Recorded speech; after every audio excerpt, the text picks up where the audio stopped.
Estamos vivendo um período com fortes chuvas. São verdadeiros temporais que provocam alagamentos e riscos à população. Diminuir a velocidade do escoamento das águas é o grande desafio para a drenagem urbana. Acompanhe mais detalhes na reportagem do Tarek Cardoso.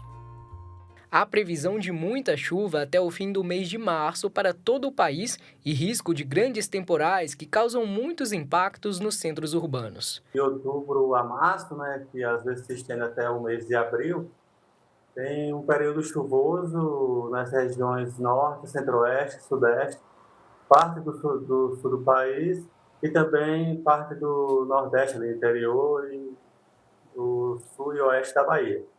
E algumas outras regiões podem ter um período mais com menos chuva, mas toda essa região, ou seja, grande parte do Brasil, costuma ter chuvas e pode ter chuvas intensas localmente, e inclusive causar alagamentos. Problemas como deslizamento de terras, queda de árvores e falta de energia elétrica são ocasionados pelas fortes chuvas. Os alagamentos são outra grande dificuldade trazida pelas tempestades. As grandes cidades acaba tendo um aquecimento maior e esse aquecimento potencializa chuvas intensas e volumosas. Aí aqui acaba acontecendo um alagamento. Como as cidades têm muito asfalto, muito cimento, esse material acaba impedindo que o solo absorva essa água da chuva. Então a água se acumula na cidade. As inundações são mais frequentes nas regiões com maior ocupação urbana, onde os índices pluviométricos são maiores. Principalmente cidades grandes, porque tem um aquecimento local, como a cidade aumenta, localmente se aumenta a temperatura. Então isso cria um potencial, tem um combustível para chuvas intensas, chuvas volumosas. Os fenômenos naturais também contribuem para o aumento das chuvas e para a ocorrência dessas complicações. Atualmente a gente está tendo um evento de La Niña. E esse fenômeno acaba tendo aqui no Brasil, tendo uma certa influência. Então, como eu falei, o período de fevereiro, março e abril, nós temos bastante um volume de chuva esperado acima da média na região norte do país e também no Mato Grosso do Sul, sul e oeste de São Paulo, Paraná e Santa Catarina. Então, esse aumento de chuva também é devido a esse sistema. Em outras partes que tem uma chuva abaixo da média, também é devido a esse sistema. Esta realidade das grandes cidades brasileiras faz com que todos fiquem em alerta neste tempo chuvoso. Atrelada à conscientização dos habitantes sobre o descarte irregular do lixo e planejamento de ocupação do território urbano, as autoridades do país podem contar com ferramentas pensadas por engenheiros e arquitetos para solucionar os problemas dos alagamentos em todo o território nacional. Neste empreendimento imobiliário, uma bacia de contenção está sendo construída e ajudará a diminuir o volume de água que chega ao córrego da região, diminuindo a possibilidade de enchentes na região. Aqui é um sistema de drenagem, de um loteamento. Ele é composto de galeria, de águas pluviais. Então, nós estamos fazendo a galeria, as bocas de lobo para fazer a captação da água no sistema viário. O diferencial nesse loteamento, que é uma situação mais nova, vamos dizer assim, é a questão da bacia de detenção. A água da galeria, ao invés de ir direto para o córrego, vem primeiro para a bacia de detenção, como o próprio nome diz, é uma bacia, então ela enche, ela recebe essa água no período da chuva, e ela faz a contribuição para o córrego de uma maneira mais suave. Esta bacia beneficia os córregos e rios em outra problemática, pois acabam retendo os lixos que são arrastados pelas águas da chuva. A legislação de muitos municípios brasileiros já exigem dos empreendimentos obras como essas. No caso aqui nós estamos em Trindade, aqui em Trindade hoje a legislação municipal exige esse tipo de medida, seja implantada nos loteamentos. É importante a gente ter planejamento, na hora de construir loteamentos e de expandir as nossas cidades, E a gente continua nesse assunto a gente tem que entender, né, o que pode ser feito para mudarmos aí essa realidade. Sobre isso a gente conversa com o mestre em Engenharia Ambiental e Sanitária, Diógenes Aires. Bom dia, Diógenes. Obrigado por falar com a gente. Bom dia, Wilker, e a todos do programa Aqui em Casa. Estamos à disposição. Queria que você começasse explicando para a gente quais são os vilões ali, o que mais provoca os alagamentos nas grandes cidades. São bueiros entupidos ou a falta mesmo de planejamento? Bom, Wilker, os problemas são vários, tudo está interligado, não é uma causa apenas. A principal é o mau uso e ocupação do solo, né? É bom a gente enfatizar, antes de começar a nossa conversa, que existe uma grande diferença de enchente e alagamento. A enchente é a cheia do rio, né? É um processo natural, nós temos o período de estiagem, aquele período de seca, e nós temos o período da cheia, onde nós temos as constantes chuvas, precipitações pluviométricas e que vai elevar naturalmente o nível dos cursos d'água. A questão não é esse curso d'água elevar o seu nível, que é algo natural. A questão é ele não ter espaço para onde escoar essa água que está sendo precipitada da atmosfera para o solo. Ou seja, o principal vilão acaba sendo essa ocupação desordenada, né, em demasia, exagerada dos terrenos, principalmente no meio urbano. Se você ocupa a mata ciliar, por exemplo, você impede que a água infiltre no solo e aí ela vai elevar o seu nível e não vai ter aonde escoar, então não adianta. Aí sim nós vamos ter o alagamento, que é um processo não natural, é um processo que o homem acaba promovendo sobre a natureza e que tem um impacto devastador na segurança das cidades. Ô Diógenes, bom dia para você, obrigada por estar aqui com a gente. Eu queria que você explicasse para a gente como que pode diminuir os efeitos aí dessa urbanização. É realmente a questão do planejamento, é fazer bem feito para que depois o problema não aconteça? Como é que deve ser esse processo aí? Porque a urbanização ela é inevitável, né? A gente vê aí há anos, né, acontecendo em todas as regiões. Agora, como ela pode acontecer sem que traga tantos problemas assim? Bom, Marina, obrigado pela pergunta, muito importante. São dois fatores principais, planejamento e gestão. Então, no planejamento, é planejar um território, uma cidade, um povoado, seja o que for o seu tamanho. É claro que quanto maior, mais ferramentas de controle vão ser exigidas, mas o primeiro é entender que o espaço do curso d'água tem que ser para o curso d'água. Ao redor desses cursos d'água, nós temos a mata ciliar, que o Código Florestal Brasileiro chama de área de preservação permanente. Da mesma forma que nas cabeceiras, nos morros mais elevados, nós também temos a necessidade dessa vegetação nativa, porque a vegetação, ela segura a água da chuva, parte ela vai absorver e outra parte ela vai devolver para o terreno de forma mais amenizada, né? Então essas margens de 30 metros, 50 metros, no Rio Meia Ponte, por exemplo, a gente fala aqui no estado de Goiás, em 100 metros, como em Goiânia, ou 50 em determinadas regiões, é uma área que deve estar livre, né, para vegetações. Após essa área de preservação permanente,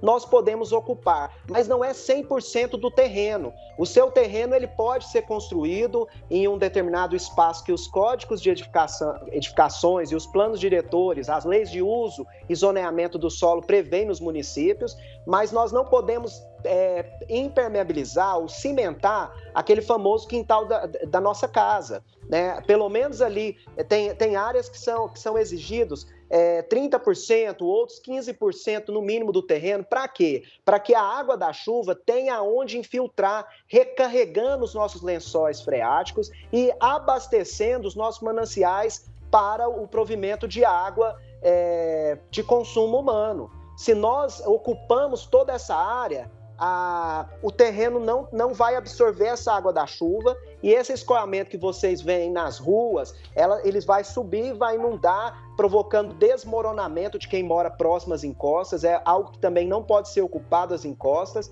Então, primeiro a gente precisa de planejamento, saber aonde que vai ter praças, parques que vão receber essa permeabilidade, vão ter permeabilidade para receber essa água da chuva. E segundo é a população respeitar isso também. E a segunda medida é a prefeitura, né, o estado e principalmente os municípios, fazer a fiscalização. Né? Aqueles locais, comércios, casas que impermeabilizaram, elas devem ser autuadas. Né? Por que não você fazer uma horta, um jardim? Né? Você vai diminuir o calor na sua casa, você vai diminuir esse impacto. Então, exige planejamento e gestão, acompanhamento, monitoramento, fiscalização também e educação ambiental. Tá certo, Diógenes. A gente está mencionando aqui a questão do planejamento, né, para o que vai ser construído, mas e no caso das grandes cidades que sofrem com saneamento precário, por exemplo, São Paulo, Goiânia, que sofrem aí com alagamentos? Já está tudo construído, dá para fazer alguma coisa para reverter essa situação? Tem como fazer sim, existem duas medidas. Primeiro é a intervenção na infraestrutura urbana, então é preciso sim investir em redes de drenagem, né, como foi mostrado na reportagem, né, desde o aumento do diâmetro das tubulações, o aumento de bocas de lobo para receber essa água da chuva, vai precisar de mais boca de lobo para poder drenar uma área alagada como essa que está sendo mostrada. Né? E também nós temos, dentro dos canteiros centrais, das ilhas e rotatórias, a construção de jardins de chuva. O que é isso? Ao invés de você cimentar o canteiro central, é deixar ele com grama e também com pedras, rochas, que vão permitir o escoamento da água da chuva e vão infiltrar naquele terreno. E você pode fazer um paisagismo, né, para não deixar ele mais bonito, esteticamente mais desejável, mais bonito. Né? E há outras formas também, a construir o que o colega falou aí, o outro engenheiro que deu a entrevista, as bacias de retenção e detenção, para que a água da chuva, antes de cair no curso d'água, ele possa ter uma área. Essas bacias podem estar localizadas numa praça, numa área verde, num parque. Ela deve ser cercada para a pessoa impedir a entrada de animais e de pessoas e não ter acidentes, mas eles vão reter tanto o lixo quanto a água vindo da rede de drenagem. E do ponto de vista da população, é o que eu falei, é não cimentar o seu quintal. Se ele já está cimentado, faça a remoção, faça o plantio aí de gramíneas, de plantas. Hoje, com a pandemia, todos querem ter plantas, ter alimentos saudáveis e orgânicos na sua casa. Além também daquela velha dica, não jogue o lixo na rua, na boca de lobo, não varra o material da varrição para dentro da boca de lobo. Coloque no lixo, e principalmente se for lixeiras suspensas, onde que se tiver um alagamento não vai levar essa sacola de lixo, né? Um lixo bem amarrado, né? E nós precisamos ter esse cuidado com o lixo. O lixo é um dos principais problemas e vilões nas obras de drenagem, porque ele entope o sistema de drenagem e além de poluir essa água, né?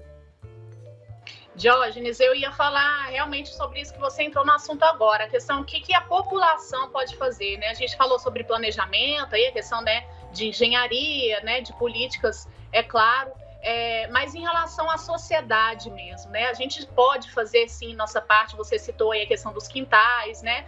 Da preferência para os jardins e tudo mais. Essa questão do lixo eu acho muito importante a gente deixar muito bem explicado, porque eu acho que as pessoas às vezes não têm muita consciência. Ela joga ali uma sacolinha no chão e ela não vai pensar na consequência que aquilo pode trazer, vai prejudicar ela própria, né? Então, acho que é bom você explicar um pouquinho para as pessoas o quão isso agrava a situação, né? A questão do lixo. Explica para a gente mesmo da forma, qual que é o processo aí desse lixo. Realmente é só na boca de lobo que ele vai ter influência? E é qualquer lixo, esse que você amarra, coloca na porta, ou não, esse lixo que a gente joga na rua também? A gente que eu falo, não, gente, eu não jogo, viu? E eu fico assim, ó, irado quando eu vejo alguém jogando. Sim. Mas realmente acho que a gente tem que fazer esse alerta aqui, você como um mestre aí nessa área, alertar a população, porque realmente acho que falta essa conscientização, não é mesmo? Exatamente, a gente fala muito de falta a conscientização do poder público. É claro que falta uma informação mais especializada de aonde levar o meu resíduo reciclável, quais os destinos, mas hoje com a internet, né, hoje com a imprensa que o tempo todo está dando entrevistas como essa, está noticiando, nós temos a informação o tempo todo a nosso dispor. O que falta é um processo interior, né, de conscientização interna, onde a população precisa entender. todos nós, né, nós somos população também, de que lixo é um erro de design, né? Quer dizer, é algo que não foi desenhado corretamente, né? É algo que não foi utilizado da maneira correta. Por isso acabou tendo a sobra, o desperdício. Lixo nada mais é do que desperdício. Então eu sempre falo que o segredo é trabalhar com 5 R's. Primeiro, você tem que repensar. Será que tudo que eu compro para minha casa, alimentos, bebidas, roupas, calçados, móveis, eu preciso comprar tudo isso, essa gana pelo consumismo, de ter tudo, porque vai chegar um momento que a sua casa, você pode ter uma fazenda, não vai caber mais tanto material, e aí começa a vir os problemas, vai ter que dar um destino final, vai ter que ter um descarte, colocar para fora, e para fora onde? O nosso planeta não tem fora, né? Então primeiro é repensar, recusar comprar aquilo que você não precisa, aquele produto que é químico, que é tóxico, como um inseticida. Ah, Diógenes, mas eu preciso fazer controle de pragas. Então você compra um inseticida natural, que não vai causar tanto problema ao meio ambiente, porque depois ainda vem outro problema, aonde jogar aquelas embalagens de resíduos tóxicos, né? E depois que você consumiu, antes de você consumir, melhor dizendo, é você reduzir, não consumir sacolas, pratos, copos, talheres descartáveis, aqueles que têm um simples uso, que em menos de 1 minuto você vai usar e descartar. Tenha o seu copo com você. Agora, em tempo de pandemia, você tem que levar o seu copo, seu talher consigo, higienizado, protegido, para quem almoça no serviço. É muito mais saudável, muito mais higiênico você utilizar um descartável que você não sabe aonde que estava exposto ali a qualquer tipo de vetor. E aí, quando você consumir esse produto, você vai procurar separar o seu resíduo em pelo menos 3 frações. O primeiro em reciclável, você vai guardar num saco específico os papéis, vidros, metais e plásticos e destinar para coleta seletiva ou para aquele catador que está passando na porta da sua casa. Se estiver separado, ele vai coletar, é uma renda para ele vai vender esse material, é dinheiro no bolso dele, é menos problema social para nós. O segundo resíduo é o orgânico, os restos de comida, do preparo das refeições. Você pode fazer a compostagem no seu quintal, na sua composteira e transformando isso em adubo para suas plantas. E apenas 10%, no máximo 20% do seu lixo que de fato é considerado rejeito. É aquele rejeito sanitário, papel higiênico, os preservativos, aqueles materiais que não tem como reciclar ou compostar. Esse você vai colocar num saco, preferencialmente aquele saco preto.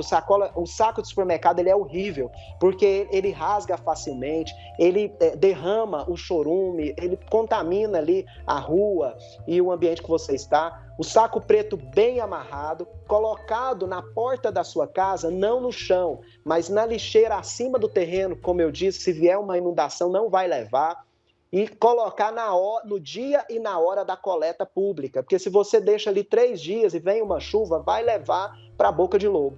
E a última medida que eu colocaria aqui é não jogue lixo na rua, no lote baldio, na boca de lobo, em qualquer lugar desses inadequados. Coloque dentro de um saco plástico ou de um saco adequado para a coleta do município levar para os aterros sanitários.